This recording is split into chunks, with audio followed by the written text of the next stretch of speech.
Welcome back, welcome back. You're all that is welcome here on Styling Radio.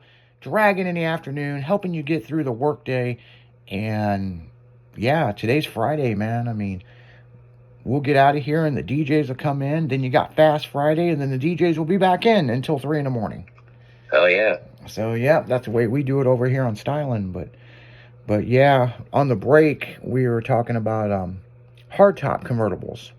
Yup. And I was telling Jimmy, the Girly Girl MR2, how much the damn carbon fiber top is, like $8,000. And fuck that. I keep hoping to find an MR2 in the junkyard that's got a hard top on it, and hell, you can't even find an MR2 in the junkyard. Now, if you did, it wouldn't have the hard top. Yeah, and if you do, and I have found a couple, but everything's gone. The MR2 guys are just, they've done, ravaged it, So, yeah, I always wanted to do an MR2. I did one for a customer back in the day, but not the body style that the Girly Girl one is, Right. And I've always wanted to do one. A fun fact, the Jada Toy, I worked on that one when I worked with Jada Toys, and that was one of my favorite Dub City toys, was that MR2 that was slammed. So my whole thing was to build one like it, but a Girly Girl version, for Girly Girl. Right. And, I found out why I fucked around and found out why people only put 15s and 16s on the car. And as the Cuts R Us mini trucker that I am, I had to tub the whole front end out and then re-engineer the McPherson suspension. Hey, have a grinder, we'll travel. And that was for 18s, man. I mean, I tubbed that motherfucker out like you was going to put 22s on it. But I will say one thing. It will hold a 20 in the front, but I don't want to put 20s on the car because I actually want to have some fun with it. Right. And we're going to put we may K-swap it, but I did buy an old school Greddy supercharger for that engine. But to put the supercharger on, you got to drop the motor out and you got to cut into the firewall and concave it. Right. And there's actually a cool YouTube video. Somebody showed how to do it. And thank God somebody showed me that video. It made life a lot easier when I go to do it, Oh, yeah. So, but yesterday, as I said at 1 o'clock, yesterday was interesting. So we had old Megan show up, the myth, and was you listening? That was the TV she threw off her balcony and hit my roof. I know. That's pretty funny. Yeah, me and Jimmy, we weren't on the air. We weren't even talking about work. We were talking about cars or something. Yeah. I don't even know what we're talking about. And all of a sudden, boom! And he goes, "What the fuck was that?" And like everything was shaking. I'm like, I don't know. And I'm like, maybe she threw her boyfriend off the balcony or something, But apparently she beat the fuck out of the TV with a broom, and then got pissed and threw it off the balcony and hit my roof. Oops. She said she was aiming at the lake. But, and she's not very big, I mean, she's like. So she missed by a long ways. Well, my house is right next to the lake. I'm literally maybe, I don't know, 20 feet from the lake. I've actually sat in my living room with the sliding door open, and it took me the second time I did it with a fishing pole and sat on the love seat and took the fishing pole and casted it out. And ended up in the lake from my living room. So I live that close, The only bad thing about living that close to a lake, is that people that may live by a lake already know, the mosquitoes are a motherfucker. Yes. So that's the reason why I got all those tiki torches out there. The other thing, in the wintertime, it's way colder with the water, the air coming off the lake when it's frozen. Yep. So yeah, there's benefits of being not next to the lake, and there's also other parts that you're like, but it's okay. I just crank up the fireplace in the living room and it works out good. But yesterday, she was in, and then I did Pure Adrenaline with West Coast Paul. That was an experimental thing this week because he's in California and I'm in St. Louis. And it was real interesting that we could tie the two broadcasts together with the headsets and it sound fine. Well, that's cool. So, and that's a cool thing that we did, because it was more of a test for us. So when we're out broadcasting, and let's say Jimmy is at Scraping the Coast or something, and I'm back in St. Louis, he can give me the play-by-play. It's almost like we're in the same place. So, right. You know, it was a huge test for us, and it worked out good. Now, after I got done with Megan and her stuff and her shit, I went hunting. And, yeah, looking for car tuned. Those little die-cast cars. And it's how did you find? Well, Walgreens, I went to 9 Walgreens. And there was none. So let me explain this to you guys. This is not by Hot Wheels. It's actually by a Vietnam company. Somebody who runs this, nobody knows who runs it, okay? But these cars, somebody must have worked for Mattel, or they're a collector or something, because they were smart. Now, let me tell you what these guys did. They come out with these cool little custom cars. There's like a 63 Corvette, K5 Blazer, 69 Camaro, 57 Chevy, a bunch of C10 trucks, Suburbans, custom vans, and it's all badass shit. But let me tell you the trick. So I figured it out when I went to their website. If you go mainland is, and by the way, they're only sold, so Amazon has their own series. So series 1, there would be like 12 cars, but those were specifically done for Amazon. Walmart has got their own series, okay? And then Target has their own series. Walgreens has their own series. Macy's has their own series. And Hobby Lobby has their own series. So just because, you collect, you're like, oh yeah, man, I got series 1 of cartoons at Walmart. You got the Walmart edition. So there's all these, so you're running all over fucking town trying to find these things. And how it all started is a couple months ago, I was in Walgreens, and I'm trying to think of what the fuck I was in Walgreens for. I don't know. I was in there. I don't know what the fuck I was in there for. I don't know if I was buying cough medicine or what, right? But you always go by the toy aisle, because, Hot Wheels. Yeah, Hot Wheels has Pacific cars that are only sold to Walgreens. And of course they have their own treasure hunt, right? So I'm looking at this shit, and I look at this, and I'm like, cartoons, and it's a badass C10 truck with gold wheels. Well, as everybody remembers, that truck is an actual truck owned by a guy down in Texas. And I'm like, oh, that's cool. So I'm looking at the back of the package, and I'm like, these are pretty cool. And so they had just one little rack of them, and I bought a couple of these things. And so I come home, and the next day I was talking to my buddy Greg, which he has the biggest 57 Chevy Hot Wheel collection out there. He has the prototype bodies, the Spanish version. I mean, he's fucking got it all. So I sent him a picture of this because they have a 57 Chevy, right? And he's like, dude, I just heard about those a few days ago. What do you know about them? And I'm like, I don't know shit about them, except they're made in Vietnam. And so, he's like, well, I'm trying to get the 57 Chevys that are in there, right? He don't give a fuck about the other ones, right? Well, then a couple days later, he calls me, and he's like, dude, the Chase 57 Chevy that's orange with the flames is going for $2,000 on eBay. And I'm like, that's what somebody wants, or what it's sold? And he goes, no, that's what they're selling for. So he's sending me all these pictures, right? So the past couple weeks, I went to all these Walgreens, can't find them. Went back to the Walgreens that I was at, they didn't have any. And so they're highly collectible.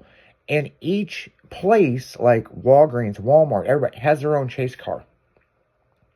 Nice. So it's like, it's not like you're just going to where they sell Hot Wheels and, you're going to find a treasure hunt or this or this makes you run all over fucking town. So after I got off the afternoon show, I went to Qdoba, got me some food, went next door to got some Dunkin' Donuts. You know me and donuts. You and your fucking donuts. Yeah, I know, man. I mean, I go through these fads, like, right. I have to have Krispy Kreme. I got to have Tony's or D&D, and it's like, and then I won't eat donuts for a while. Right. And then I'll get right back into it. So that and cereal. I mean, if you come over to my house and see my cereal collection, you'd be like, what the fuck is wrong with you? I got phases with that too. Yeah, but you're not as bad as me. I'm like calling people in Canada and getting special fucking cereal. they only sell Count Chocula in fucking well, no, let me bring this back. Count Chocula you can buy all year round in the Midwest. But my favorite one is Blueberry with the ghost. Oh yeah. Frankenberry's okay, that's strawberry. But man, I'm like, motherfuckers in Canada are fucking mailing them out to me. Because they carry it all year round, right? So, grown ass man and fucking, yeah, back when Michelle lived with me, she didn't question the cereal stuff. She just like, she knew better. She just kind of looked at it like, if that's your late night snack go-to, who am I? She was a big snacker, you know what I'm saying? Right. She's always the woman at work that has got all the snacks in her drawer that weighs like 90 pounds, Yeah. You want some snacks? Go talk to Michelle, man. She got all the latest shit, right? Now, this is what's interesting. We should have broke up right off the bat. She's into honey nut Cheerios, and I'm not a Cheerios person, man. I mean, I'm like, if I eat Cheerios, I gotta be honey nut. I can't have the regular ones. Well, the Applejack or the apple one, that ain't too bad. I think there was a chocolate Cheerios that was pretty good for a while. Yeah, I had some of those, but they just weren't. They weren't for me, man. I'm like Captain Crunch, Cocoa Pebbles. Oh yeah, Cocoa Pebbles. Yeah, I mean Captain Crunch, man. You got to have Crunch Berries, you know what I'm saying? So, oh yeah. So it's like, back to these cars, right? Mm-hmm. Well, yeah, we strayed. yeah, we strayed a little bit. Started talking about food, So I go to Hobby Lobby, and I'm looking around. I've been to a bunch of Walgreens, and they're just none there, right? Mm-hmm. And I'm even fucking looking to see the placement in the rack. They don't even have it, right? Mm-hmm. And I'm telling you guys, I went to the hood Walgreens, okay? I mean, I might catch a stray bullet, but I won't fucking find this shit. Yep. So, me and Greg figured out on their website, here's where they sell them, but each place has got it. Now, there's some YouTube videos about these cars, but it's so new, it's not really hit everybody yet, right? Mm-hmm. So, yesterday, I'm like, look, I got a couple hours before I got to be back on the air. I'm going to go hunting. Yep. Man, I went to fucking Hobby Lobby, and bingo, there were 6 cars. Series 1 and Series 2. Well, Series 2, there's not too much known about it because they don't have it updated on their site. But apparently on eBay, Series 3 has already come out. So we're like, what the fuck? No shit. Yeah, but Series 3, now grant you, might be at Target only. Right? So it's like each store has got their own version, right? So whoever owns this company is fucking smart. Mm-hmm. So with us, because we're getting ready to do our styling toys, and we're going to do like Dub City cars and 124 scale, 164 scale.